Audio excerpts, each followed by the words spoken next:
Hey, back with a new video. So this is my PWCC opening. This is my second video on my vault. The last time I had 40 cards. This time I decided not to accumulate it so much because I got in a card that I was able to win that I've mentioned before, that I've mentioned that I'm after. I only found out that it existed about a month and a half ago or 2 months ago. And I thought it would be years before I was able to even, try to get one. And lo and behold, it showed up about 2 weeks ago on PWCC, or 3 weeks ago. I watched it, and yeah, so I'll talk more about it when we get to the card. So my last video, I talked about the cards I picked up, and a lot of them haven't come in yet, but the PWCC mail did come. And so, yeah, so we'll just go from least important to the most important in terms of my collection. So in boxing collection, here's a 1920s Marcel Thill. I'm not too familiar with the set. I do have a 1920-ish postcard of Marcel Thill by A&N out of Paris. Originally, I thought it was a 1924 postcard. I'm not too sure because a bunch of the A&M postcards are from 1924 for the Paris Olympics. But CGC dates this to 1920. And what, you may not know this from my videos, but I do not care about grades. It's more on eye appeal of the card. Whether or not there's creases, rounded corners. It just depends. And for some cards, they can be creased. Depends on how rare they are. If there's only, less than 10 copies graded throughout all grading companies, then I don't care if there's a crease in it or what. It just depends on whether or not I'm able to get my hands on the card. And you'll see examples further in the video. So that was Marcel Thill, and out of all the boxing Hall of Famers I think I have the most pieces of Marcel Thill than any other Hall of Famer. Not because I'm a big fan of his. I'm not too familiar with him. It's just his stuff was so cheap, and I try to get the earliest issue of every Hall of Famer or really good player out of all sports, but when I think the prices are right, I'll pick up pretty much anything during their playing years. So this is the earliest issue of Sony Listen, 1962 record journal. So these were all hand cut, and usually it will come with another person, athlete, celebrity, next to him. And right now I'm spacing on who came with Sony Liston, but I also have the Eusebio, the Maurice Richard, also known as Pocket, not Pocket, that was his younger sibling, but Rocket Richard was his name. What else? I have the Abebe, the Olympian marathon runner. So yeah, so here's the listing.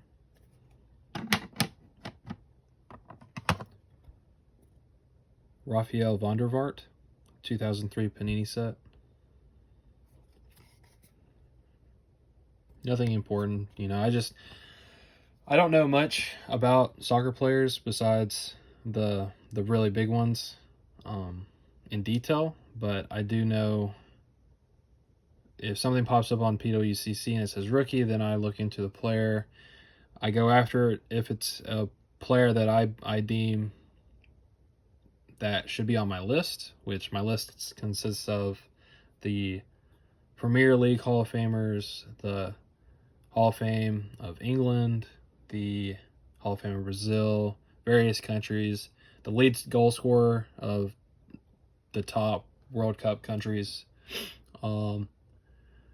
big names on continents, the greatest African players of all time, greatest Asian players of all time. Right now, not any of the United States players, just because I really haven't done much research on them. Doesn't seem like any of those would be hard to get when I choose to go after them, except for the really early Hall of Famers from the 40s. So yeah.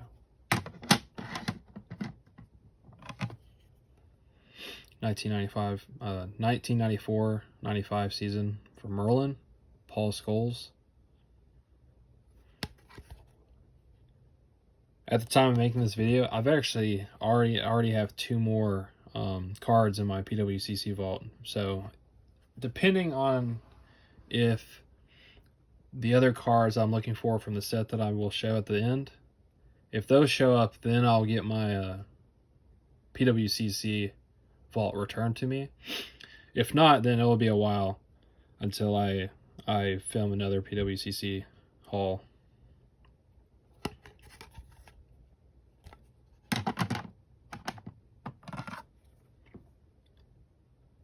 '2007 Panini of Mesut Ozil. So I was pretty familiar with him already. I was looking into his cards. A lot of times when I go searching for a rookie of a player that doesn't show up on PWCC, you know, they're extremely expensive on eBay or another site, and they're just not available at the time. And so PWCC, I found, is as you just got to wait for the card to show up. You'll be able to get it for the price that you want to pay for it. A lot of times it's at random what grade they come in. A lot of the newer stuff is in really high grade. Nobody really bid this one up. So I was happy to get a PSA 9. Normally I would never bid on a PSA 9. Because to me a PSA 7 and a PSA 9 looks the same. You know, one might be a little off-centered. You know, maybe some discoloration on the back. It may have been stuck. At the end of the day, I don't care. There could even be paper loss on the back. And as long as the front is great, like this one, then I don't care. So this is a CSG 6, 1994-95 Merlin of Francesco Totti. So I've actually gone after this card several times. And I could never get it for the right price. I guess with this being in an SGC case, it wasn't as attractive to most people.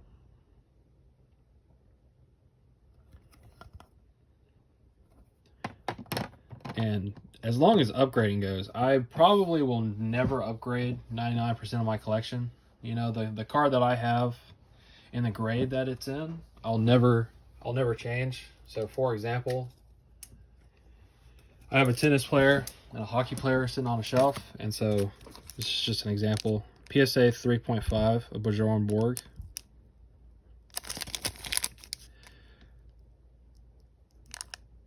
There's discoloration on the back. You know, it should be wider, but the front is damn near perfect. You know, there's a soft corner right here. It's a little bit off-centered, but I just don't care. This copy will probably be the only copy I'll ever own. I probably will never upgrade it, and that's fine by me.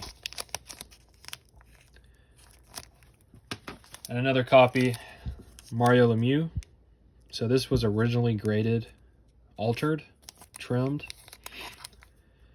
And, you know, it might be trimmed. The O-Pee-Chee ones are always difficult. I matched this up with another O-Pee-Chee, and it didn't seem like anything was wrong with it.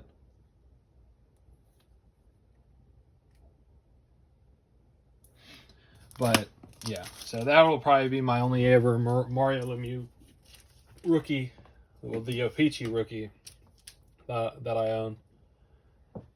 And, you know, sitting on a shelf, it looks fantastic. Looking at it, it looks just like any other card. So I don't lose any sleep on things being altered, as long as it's not too badly. Yeah. So it's 1978 Acropole Mundial of Hugo Sanchez. And so he has several different rookies in 1978. And I want to pick up one example of every single one. 2 of them, I think, will be pretty hard to get. It's just a matter of when it comes to sale, the price that it sells for, you know. So they're not going to be too expensive, because there's a bunch of the rookies out here. from 78. There's nothing earlier. But yeah. I went after a second one and decided not to win it. I think I might have 2 Hugo Sanchez's, but right now I'm spacing. So I'm gonna hide the card on the bottom. So this is 1966 Fiore Discra of Carlos Alberto. He was a part of the 1970 Brazil team, which is my favorite World Cup team of all time. Deemed the greatest World Cup team of all time. How dominant they were, the team that created it. Of course, you had Pele, you had Jairzinho, Carlos Alberto, Tostao. There were several other players in the team that I'm spacing on, but the 3 players that I focus on the most are Carlos Alberto, Tostao, and Jairzinho. They are included in the 1964 Queixo do Futebol album, and they're extremely rare. I didn't know it existed until 2 months ago, and I thought I would not own one of those 3 in a very long time, let alone the most important, Jairzinho. And long and behold, it came up for auction. And before I move away from this card, it's in rough shape. There are several cards with this photo. I wanted the card with the name on the bottom with Brazil, and this was the copy that I got for nothing, absolutely nothing. Of course, not too many people are going to care about it. I think this is a wonderful addition to the collection. May get an upgrade someday, but they go pretty cheap for Carlos Alberto. But yeah, before I show off,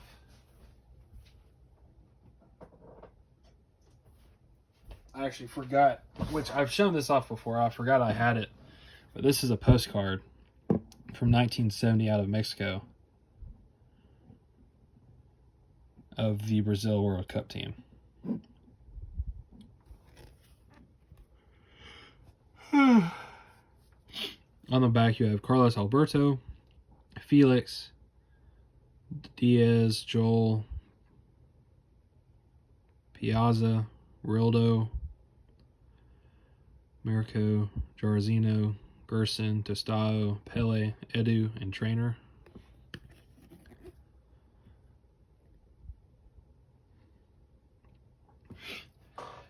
So I think that's pretty cool. I also have a part of, which I've shown off before, part of an album cover that shows off the 1958 Brazil team.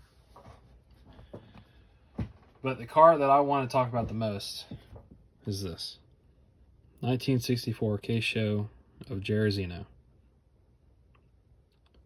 And during the first time I filmed this video, I had said that I knew who 2 of the older owners of the 3 known graded copies were, and that this was the 3rd copy that went up for sale. That wasn't true. So I know El Rey Collection has one on YouTube, and another person on Instagram has one. But what I didn't know was the person on Instagram actually sold a lot of his stickers, and this was the one that I knew he had. So he might have upgraded. I'm not too sure. I don't know. I feel like he would have posted about it if he had upgraded. But yeah. So this is the lowest graded example. There's 3 by PSA. This is the back. It's graded a 3 because there's rounded corners. It's off-centered, but there's a little bit discoloration on the back because I'm sure this was stuck into an album, but I do not care. This looks, it looks magnificent. The colors are super bright.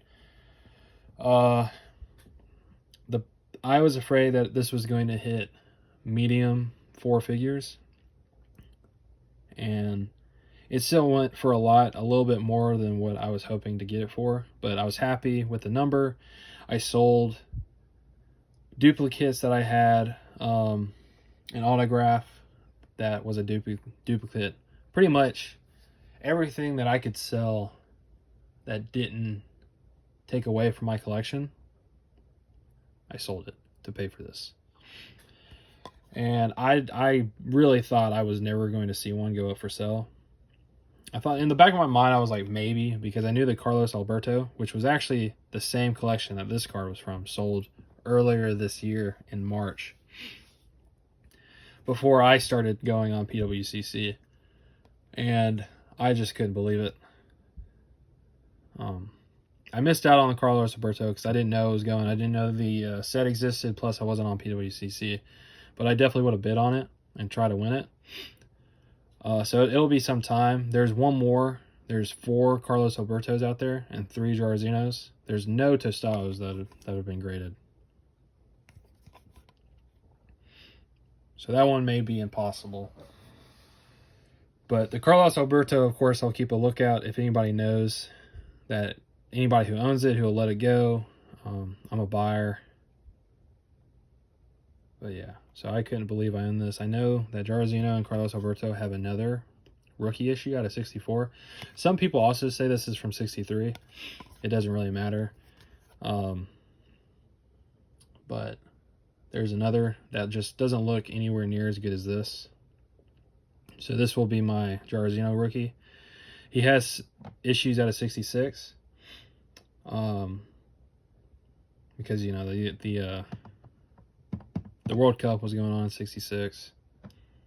I'm not sure if he was on the Brazil World Cup in 66, but they lost. They didn't win that tournament. Yeah. So this card will most likely be back there for the remaining of my videos, unless, you know, I get enough cards that I think should stay back there. But the Jairzinho will most likely always stay back there, and the Carlos Alberto, as of now, will sit right there until I get the other 64 issue of Carlos, the K-Show issue. When I get that, then I'll trade it out. But yeah, so I think that's about it. I'll have another video after this one on a mail day that I've talked about. Not as big as this PWCC order, but the same seller who sold me these 3. I got 15 more items coming, and so that'll be a fun video. Yep, that's about it. Peace.